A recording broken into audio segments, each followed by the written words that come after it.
Nabi SAW diriwayatkan dalam banyak hadis seputar ruku, itu begitu panjang rukunya sehingga seakan-akan durasinya sepanjang berdirinya. Apa yang dilakukan oleh beliau dalam rukunya? Beliau memperpanjang dalam rukunya bacaan-bacaan doanya dengan tetap menjaga kekhusyuan dalam salatnya. Jadi ruku itu sekalipun kita ungkapkan curhatan apa yang kita rasakan, tapi tetap sifatnya proporsional, yang terukur.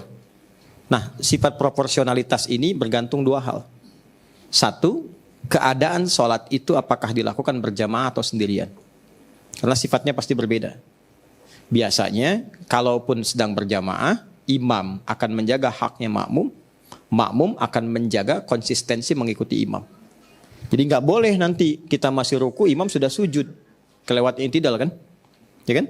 Jadi kalau imamnya ruku kemudian i'tidal, apapun yang kita ingin sampaikan tetap langsung i'tidal. Jelas? Nanti tambahkan kembali dalam sujud. Karena itu yang paling gampang adalah saat ruku itu ketika menyampaikan subhanakallahumma bihamdika Allahumma ighfirli atau subhana rabbiyal azim wa bihamdi. Kan 3 kali itu. 3 kali itu lebih dari cukup untuk mengungkapkan apa yang kita rasakan. Maka tidak perlu dilafadzkan, cukup dalam hati kita. Sertakan itu, tumpahkan. Tapi menumpahkan perasaan itu setelah merasakan kenikmatan tadi. Karena itu rasanya beda. Jelas ya? Kecuali ada doa-doa khusus yang kita tahu riwayatnya dilafadzkan oleh Nabi, boleh kita ikuti itu. Nanti ada beberapa. Nanti akan saya ikut sertakan dalam itu, termasuk saat i'tidal ada.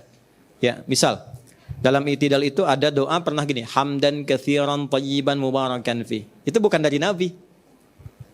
Itu saat i'tidal, sahabat tiba-tiba gitu. Ada riwayatnya sedang iftitah, ada riwayatnya sedang i'tidal. Sami Allahu liman hamidah, Rabbana walakal hamdan katsiran thayyiban mubarakan fi. Ada riwayat yang kedua dalam iftitah. Itu setelah selesai sholat, Nabi nengok langsung berkata, siapa tadi yang berkata begini? Wah, semua takut tuh. Gak ada yang jawab, gak berani. Tapi setelah Nabi konfirmasi, senang orang itu. Ya, kata Nabi, karena aku melihat malaikat berebut mencatat bacaan itu. Ada yang mengatakan 12.000 malaikat, mengatakan sekian malaikat, karena saking indahnya bacaan itu. Ya, ketika dikonfirmasi oleh Nabi, dilegalkan oleh Nabi, jadi bacaan dia. Maka boleh kita selaku makmum misalnya ketika imam mengatakan Sami Allahu liman hamidah, kita berkata Rabbana walakal hamd, ya. Bil as-samawati wa milal ardi bil amasyita min syai'in ba'du, atau kita katakan misalnya hamdan katsiran thayyiban mubarakan fi. Itu kalimat itu sudah mencakup semua apa yang diinginkan oleh kita dengan satu kalimat itu. Ya. Sama dengan seorang nenek, dia berzikir kepada Allah dengan batu. Dihitung satu-satu. Kalau sekarang pakai subhah. Orang kita menyebutnya tasbih. Ke tasbih 1, 2, 3. Nabi datang. Nek sedang apa? Saya sedang berzikir pada Allah. Ya, kata Nabi, mau nggak aku ajari satu kalimat yang bila itu diucapkan bukan hanya melampaui batu itu, kama qala, tapi mencakup semua zikir dan bacaan yang pernah dibacakan oleh siapapun. Oh, mau ya Rasulullah, gitu kan? Ya. Maka apa bacaan dari Nabi? Subhanallah, walhamdulillah, wala ilaha illallah, Allah akbar. Adada khalqihi wa midada kalimati. Aku bacakan ini kepadamu ya Allah, adada khalqihi, sejumlah makhlukmu yang berzikir dengan kalimat ini kepadamu, wa midada kalimati, dan sepanjang apapun kalimatnya. Cuma dengan satu kata tuh. Nah, ada kondisi-kondisi yang saat kita bacakan itu mencakup harapan-harapan yang kita kemukakan kepada Allah. Nabi bukan ingin menggugurkan hukum menggunakan batu, bukan. Atau kalau sekarang pakai tasbih. Jadi kalau ngambil kaidah di hukum fikih lewat hadis itu bukan larangan tasbih, justru membolehkan tasbih.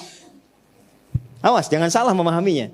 Tapi kalau ingin lebih efektif, ya supaya tidak tergantung kepada tasbih, silahkan gunakan jemari atau kalimat-kalimat ringan supaya tidak menghukumi. Tadi berapa ya? Rasanya 33 gitu. Nah, itu maksudnya. Makanya diciptakan tangan jemari ini kalau dihitung itu bisa lebih dimudahkan. Ya, ini kan kalau kita 2 kali lakukan sudah 30. Subhanallah, subhanallah, subhanallah, subhanallah, subhanallah, subhanallah. Terus 5 kali 2 kan? Ya kan? Dengan 5 ini saja sudah 3 kali 5, 15.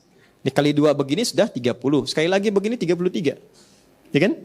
Subhanallah, subhanallah, subhanallah, subhanallah, subhanallah, subhanallah, subhanallah, subhanallah, subhanallah, sampai 5, 15. Kesini lagi, kan? Sini lagi, sini lagi, sini lagi, sini lagi 30. Gini lagi 33.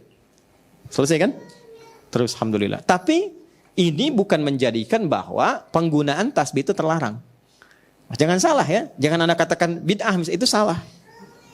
Enggak, ini kajian ulama hadis, ya. Ini kajian ulama hadis. Hadis tadi justru mengkonfirmasi kebolehannya, tapi memberikan jalan yang paling simpel. Ya, bila tidak ingin capek. Jelas ya? Nah, jadi sekali lagi tetap proporsional. Terlalu lama juga yang menghilangkan kekhusyuan itu menjadi salah nanti pada akhirnya. Jelas ya? Allahu a'lam bissawab.